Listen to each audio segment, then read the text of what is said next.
conveyor belt quick overview. First, I'm going to start with the head and tail bearings. We got the head bearing on the left and the tail bearing on the right, but there are two bearings in the circles. The one that's closer to the center of the conveyor belt is the snub roller. The only reason the snub roller is there is to try keeping the belts aligned. If you ever need to align the belt because it's hitting one of the walls, start with the tail snub roller.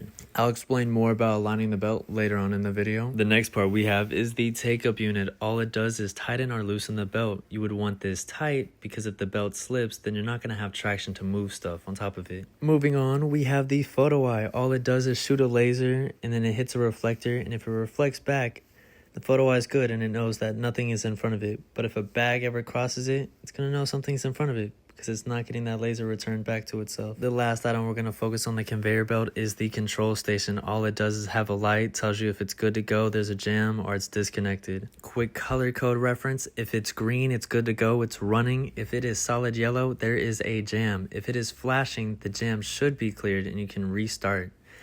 And then if it is red, it's disconnected and it can't work because it has no power. Now I'm going to give a even better detailed view so you can see it. We have the head roller on the left and the snub roller on the right. You might notice that there's a bolt that is pressed against it. That's supposedly, if the bearing ever comes loose, that bolt should hold it so the bearing doesn't move, and hopefully the belt doesn't run into the wall and just rip itself apart. Now moving to the take-up unit. In this particular case, I don't know which way I have to move to loosen it, but one way tightens it and one way loosens it. That's all you need to know. Two options. Let's go jump over to the tail bearing.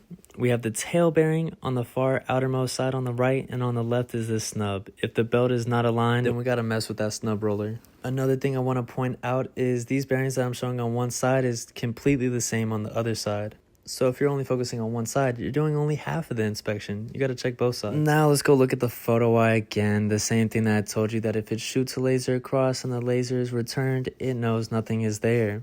And then if it's blocked, it knows there's a piece of luggage there. Moving to the control station, just so you can see, there's no buttons on it. I kind of forgot to put it in the 3D model, but there's supposed to be a E-stop, a start button, and a disconnect. The E-stop is just a button you can slap and it just stops everything. If you press the green button, it starts the conveyor belt. And if you manually disconnect it, that means there should be no power to the gear motor, and you can do any type of work you want to change or replace anything. I just remember nobody really checked this when I was doing inspections, but when you press the start button, it's supposed to make a noise, and then when you press the E-stop, it's supposed to make a noise too. Something about safety, but I know a lot of conveyor belts that I tested, they did not work.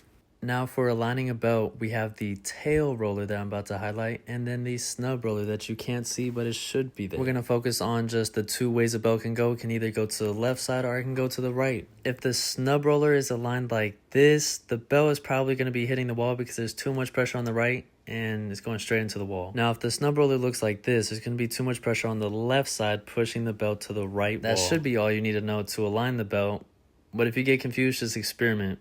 What's the worst thing that happens? It hits the wall and rips apart. This 3D model isn't too good, so I'm about to pop up a picture of belt lacing. If your belt lacing looks like this, all perfect and clean, then you're good. But if it's ripped or torn, then you're going to have to replace it.